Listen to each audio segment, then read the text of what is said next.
weekend kali ini kembali akan tersaji big match di Inggris, yaitu duel Manchester. Tetapi dua Manchester ini kondisinya lagi sama-sama sedang tidak oke. Bagaimana secara preview akan kita ulas di video kali ini. Sebelum ke preview duel derby Manchester ya, ini kita ulas di mana Premier League akan kembali mulai jam 10 malam. Arsenal akan menghadapi Everton.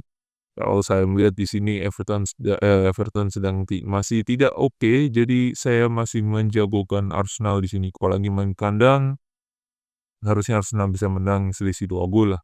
Liverpool yang partai terakhir pun tidak melakukan pertandingannya di EPL karena jadwal ditunda lawan Everton dia. Dia ini akan menghadapi Fulham. Liverpool lagi oke-okenya ya, jadi harusnya ini bisa dikatakan calculate win untuk Liverpool. Kondisinya Fulham ini memang lagi oke, ya. Lagi range 10, 3 partai belum kalah, tetapi Liverpool ya yang dihadapi ya. Jadi ini salah satu hal yang sedikit harusnya Liverpool sudah dipastikan menang nih. Newcastle lawan Leicester City. Nah ini si Ruud van Nistelrooy sama Leicester sama The Fog masih oke, tapi harus menghadapi Newcastle. Nah ini Newcastle bisa dikatakan masih 50-50 lah ya, dikatakan oke enggak, dikatakan eee, kuat juga iya. Dia berhasil menahan imbang terakhir, 2 match terakhir ya lawan Liverpool 3-3, lalu setelahnya mereka kalah tapi, ya, lawan Brentford 4-2. Jadi, padahal waktu lawan Liverpool dia oke. Nah ini yang dihadapi Leicester, mungkin Leicester saya melihat dia akan mengandalkan counter attack-nya. Jadi, harusnya Newcastle bisa menang tipis sih. Wolverhampton lawan Ipswich Town. Di satu sisi Wolverhampton salah satu klub yang bisa dikatakan mencetak gol terbanyak ya.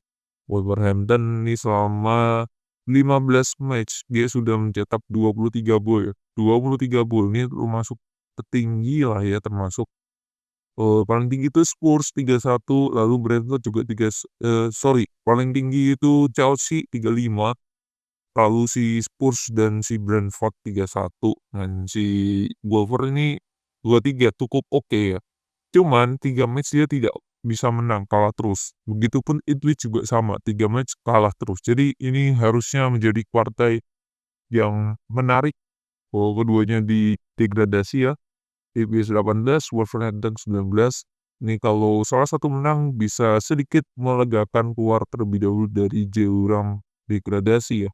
Nah kalau salah satu menang poinnya adalah 12, belum keluar dari zona degradasi, jadi masih tipis 1 poin di bawahnya Palace ya, 13. Jadi harusnya kemenangan akan menjadi hal yang sangat memberikan moral yang oke untuk Wolverhampton atau Ipswich Town. Jadi, Minggu dini hari ada Nottingham Forest lawan Aston Villa. Aston Villa match terakhir cukup oke, dia main di di mana UCL pertandingannya, dia juga mengalami kemenangan ya, mengalami kemenangan 2-3, dan bisa dikatakan 3 match dia tidak kalah ya. Kali sebelumnya lawan Southampton 1-0, lawan Brentford juga menang 3-1. Tapi kalau saya melihat di sini, dia masih belum konsisten Aston Villa ya. Jadi pertandingan selanjutnya melawan Nottingham Forest nih harusnya akan seru ya. Forest pun juga sedang oke. Forest itu ada di range 5 ya. Jadi ini range 5 dan 6. Harusnya ini pertandingan yang sengit ya, Forest dan lawan Aston Villa.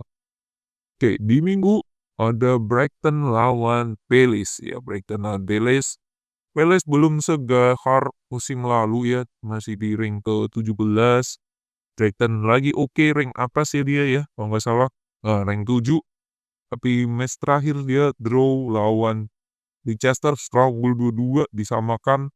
Sebelumnya kalah dengan Fulham 3-1, imbang lawan Southampton 1-1. Jadi ini partai-partai yang harusnya bisa dimenangkan oleh Brighton, tapi mereka nggak bisa menang. Itu sayang banget. Harusnya ini Brighton bisa menang. Oke, kita ya lewatin dulu City dan MU. Minggu dini hari Chelsea lawan Brentford. Nah ini 2 partai yang bisa dikatakan lumayan seru juga. Brentford ini di ring 9, tapi beberapa kali dia memberikan perlawanan ya.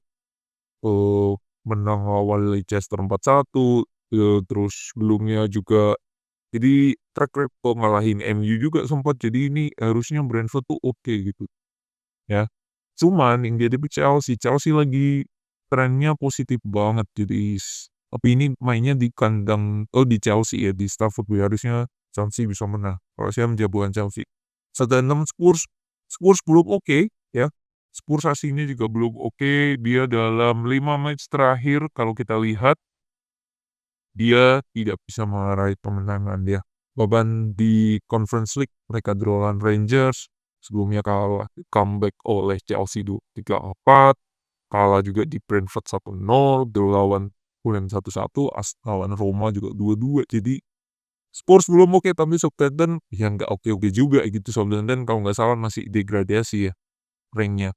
Ya rank 20 kalau nggak salah, ya rank 20 harusnya Spurs bisa meraih kemenangan di sini, harusnya ya. Sama ini partainya dini hari, Senin dini hari, Selasa dini hari Bournemouth lawan West Ham. Kalau saya melihat Bournemouth lebih diunggulkan di sini sih. West Ham harusnya pelatihnya sudah layak untuk diganti sih. Kalau saya melihat seperti itu, Bournemouth lebih oke sih dibandingkan si West Ham itu.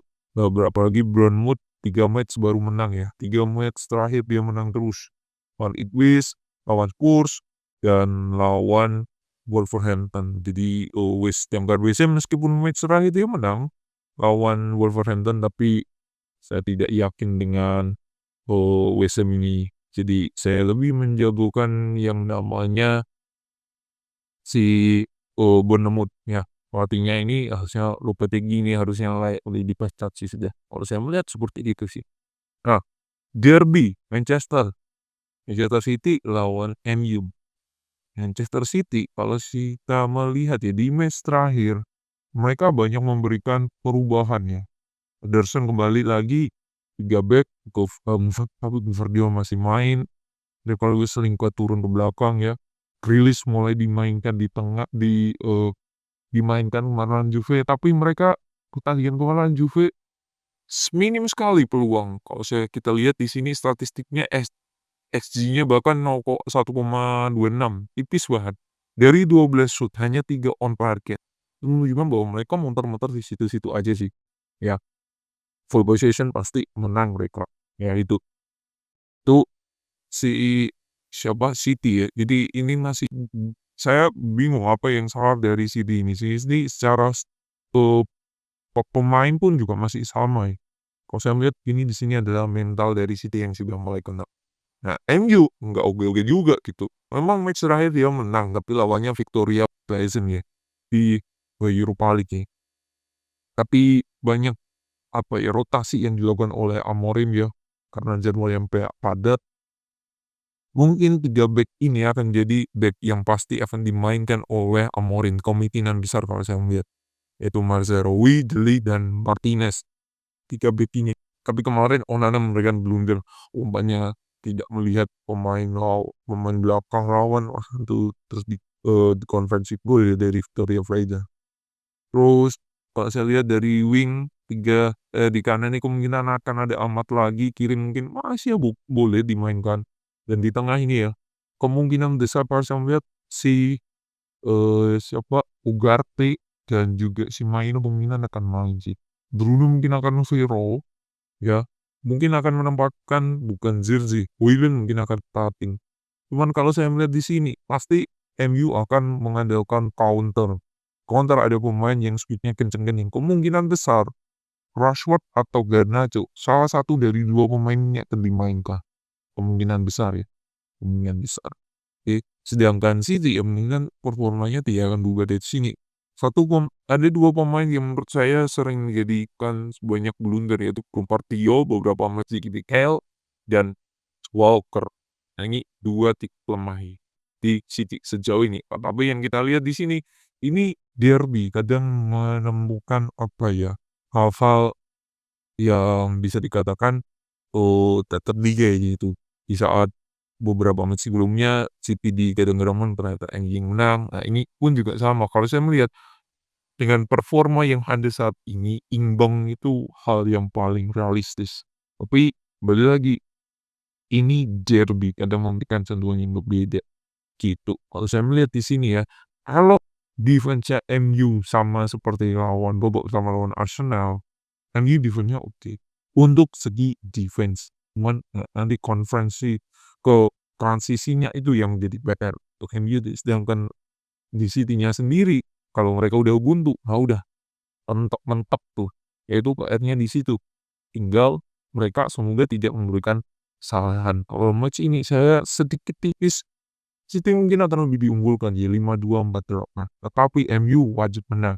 Mereka wajib menang karena dari segi, eee, tabel ya mereka jauh di range 13 dan dia 2 match terakhir kalah kan lawan Arsenal, lawan Nottingham Forest. Jadi ada PR nih MU nih, harus memberikan kemenangan biar moralnya naik lagi. Kalau saya lihat itu, kalau MU kalah lagi, dan sih, imbang pun bagi MU pun kurang oke. Harus menang dia, harus menang untuk menaiki, tangga lagi masuk ke 10 besar, itu sih. Sedangkan City gimana? Sama, kalau mereka kalah, mereka imbang aja. Mungkin say goodbye buat Premier League sih kalau saya melihat, ya Pep harus say goodbye untuk Premier League. Jadi itu partai City lawan MU ini sangatlah krusial sekali. Kita tonton nanti seperti apa jalannya pertandingan.